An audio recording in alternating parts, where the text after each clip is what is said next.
Afternoon, Chairman Kelly and members from the House. Thanks so much for agreeing to meet with us.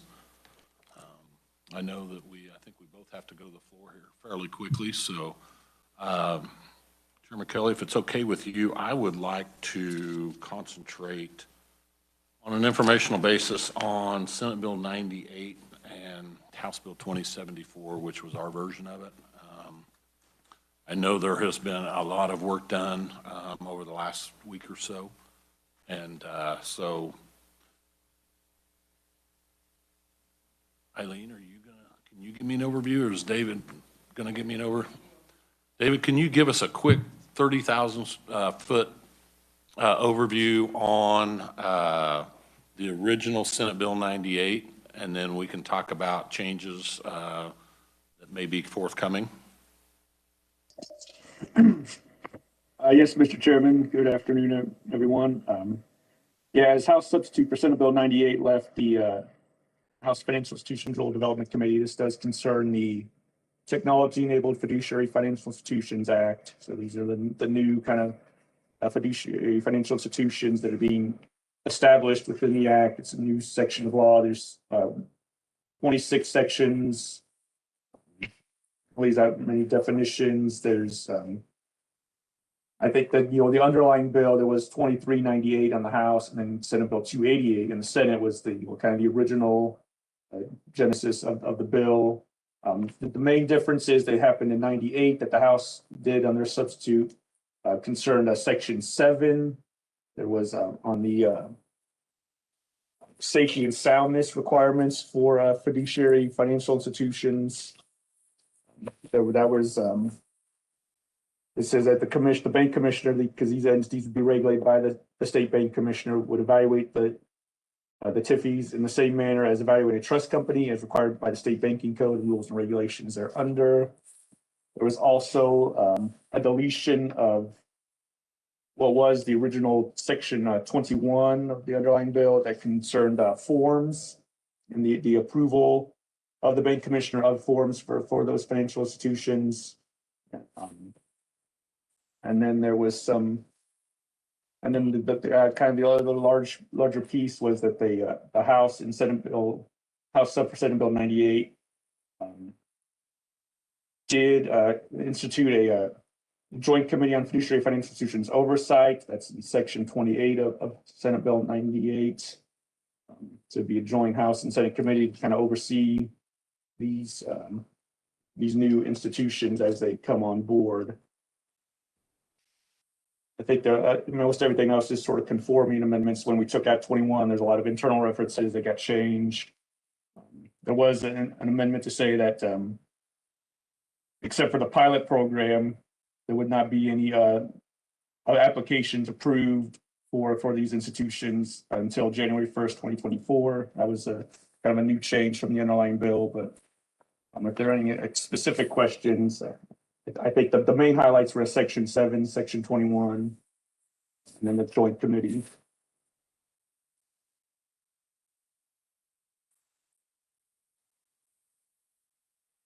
Thank you, David. Are there any questions of David on the underlying bill? Okay. Mr. Chairman, your non-concur this morning on House Bill 2074 has not been read into the Senate yet, and so we are not in a position to take any kind of formal action. I do anticipate it will be read in as soon as we gavel in, and so we would be available to conference later on this afternoon. David, have you had time to prepare the new language that we have talked about and the changes that need to be considered? Yes, Mr. Chairman. If you are ready to proceed with that, I think there is a balloon. This would be kind of on the underlying the House version, House Substitute for Senate Bill 98, and then sort of additional amendments from that base.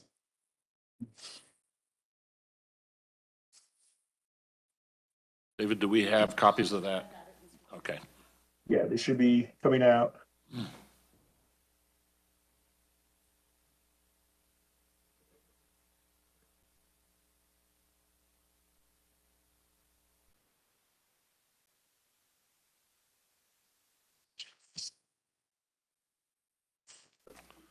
David, could you kind of take us through the balloon?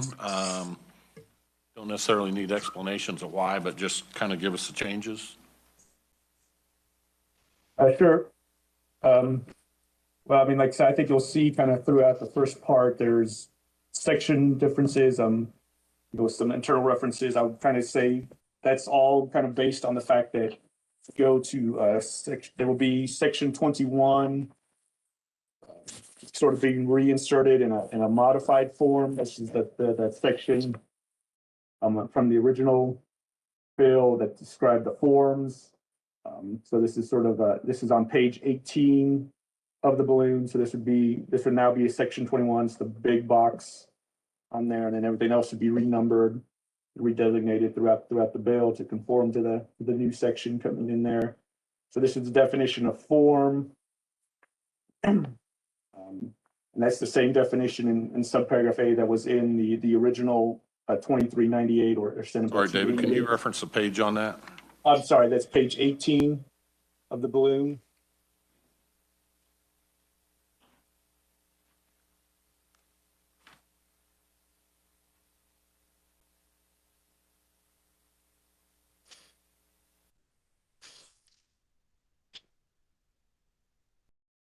Okay, go ahead. Okay, apologize. So yeah, this is the sort of a reworked version of the form section that was in the original as introduced, kind of 2398 and Senate Bill 288. So the definition of form is the same as was originally, and then there's a new B. So this says the commissioner may, upon written request of fiduciary financial institution, prior to form submission, offer to review a form and provide informational comments only. So it would be discretionary on the commissioner's part if they want to make comments. And those comments shall not in any manner constitute an approval, endorsement of the form. And the fiduciary financial institution shall not represent that the form has been reviewed, examined, or approved by the bank commissioner. It would just be sort of informational only. Doesn't have to be done by the commissioner, but if the commissioner feels like they want to or they need to, they may make those reviews, but it's not constitutes an approval of a form or anything like that. So that is a little different. You remember sort of the original as introduced version of section 21 that talked about how there would be an approval process by the commissioner if the forms are submitted and be deemed approved within 10 days. So this is just more of a discretionary may be approved versus shall be reviewed and approved. That's kind of one of the bigger changes. Is that, and then I also say, and kind of going back towards the beginning of the balloon, page 4 of the balloon. It says that we're going to introduce definition of trust, and this is just really simply a trust created pursuant to the Kansas Uniform Trust Code, to the existing Kansas Trust Code in law. Just it's nothing any different there. That trust is sort of a trust as defined under current law. And then redesignate the paragraphs there to reflect that insertion. So I think given those. The next kind of substantive change here is on section 7 of the bill. This is page 10 of the balloon of House Sub for Senate Bill 98. This is really a return to what is in the current Senate version, or Senate substitute for House Bill 2074, and from which was carried through from the original introduced version of the bill. So this is just a return to section 7 as the Senate position as it was introduced. So it's that large, and this is in terms of evaluating the safety and soundness of the fiduciary financial institution, with the banking board and the commissioner shall consider and respect and evaluate. And then there's also that language that profitability should not be a consideration in evaluating the safety and soundness of the fiduciary financial institution if sufficient capital and equity exists in the business, including without limitation, membership, capital, surplus, undivided profits, and commitments by members to contribute additional capital to the fiduciary financial institution pursuant to section 5. and amendments thereto to satisfy the fiduciary financial institution's obligations. So this would just be the section 7 as sort of as introduced. It would be replacing what the House committee did there, that more restrictive safety and soundness language. David, for clarification's sake, I think you said this, but this new section 7 is the identical language that was in House Bill 2074 as passed by the Senate? Yes, this is the Senate position on section 7. So this. Go ahead. And this, I think the next, there is kind of some conforming amendments, page 14. And again, this would be line 27. Since forms, that definition is coming back in to the bill in section 21. We kind of reinserted this language. This is from the introduced version of the bill, or the Senate position 2074. And then there's in some also kind of a conforming language to address forms on the top of page 15 at the end of line 3, products or forms. So again, since forms are coming back into this version of the bill, this kind of conforms to that. Let's see, so we talked about page 18, page 19. This is in line 21. There, the House version said there would be a provisional non-operating charter would be granted to beneficent under the pilot program. This strikes that provisional non-operating and instead replaces it with a conditional fiduciary financial institution charter to be granted to beneficent on July 1st. And then there's also that same amendment then on the top of page 20, line 2 in subparagraph C. So it's a conditional charter being issued instead of that provisional non-operating. And then on the tax credits section of the bill, beginning on page 22 of the balloon, the House did strike in subsection F. There was the House struck or any other party who is required to report such income on a Kansas income tax return would be entitled to the tax credit. That language is now being reinserted. So it'd be a member of the entity or any other party who is required to report such income on a Kansas income tax return is entitled to the tax credits allowed by this section. And then there is also then language added at the end of that subsection F.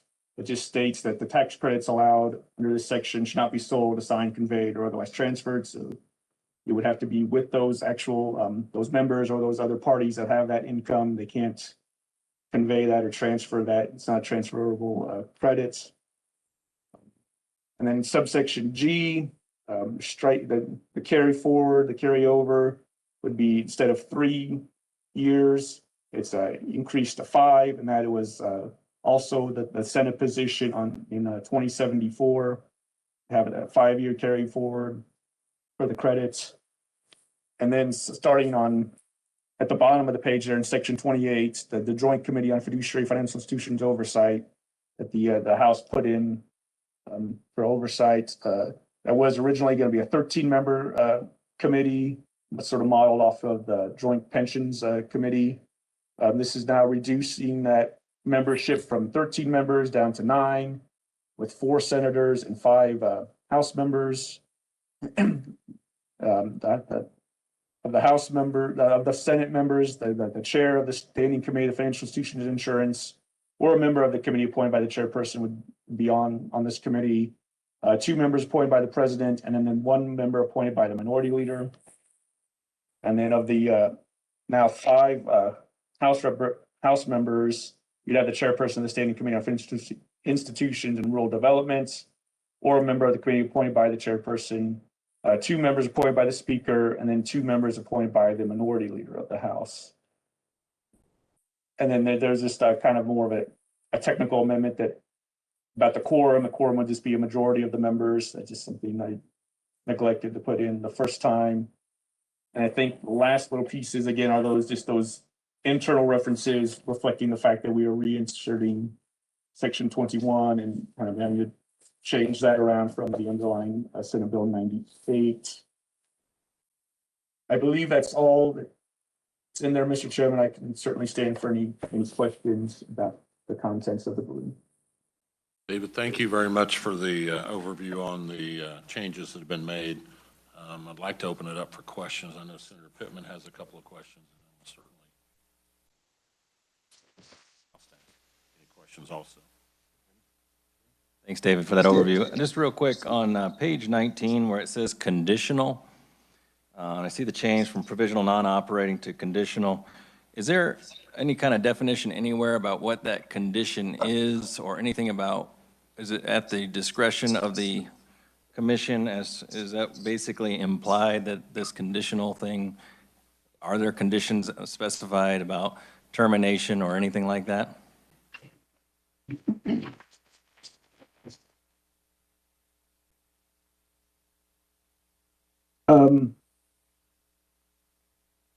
But I think the conditions would sort of start with in section 24 there, the A, B, C, D would all need to be satisfied. And then in terms of sort of the conditional one would be, they wouldn't start operations until the earlier of December 31st, 2021, or the date in which the rules and regulations are adopted.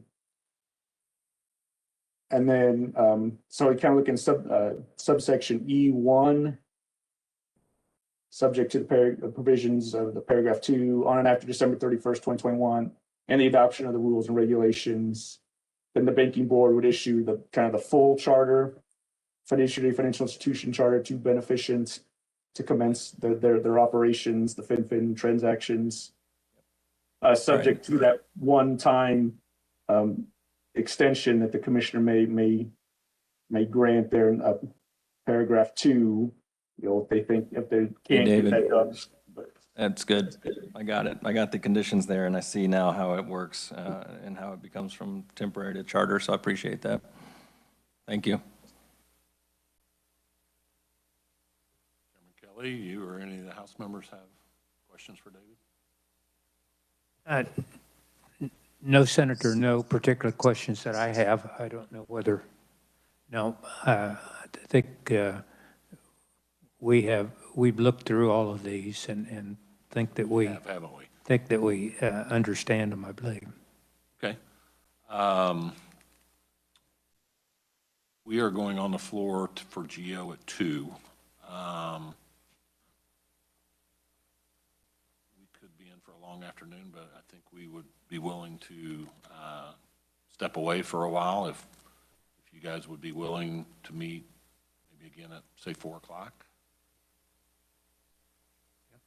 That should work. We should be able, if we're still there, step away too and meet. And I think we've gone over the essence of kind of what we were looking Full at. understanding that we may need to go vote or whatever, or as we can get here. But why don't we plan on 4 o'clock? That'll give us a little time to digest the changes, and you also. And okay. we can have a more productive discussion once we have a full conference committee, authorized conference committee. We can begin taking action. Okay. And plan on back in this room? Yes, I need to go confirm that, but I think that's where we'll be. If not, I will let you know of a different location. Okay. That works. All right. Thank you very much. Thank you very much.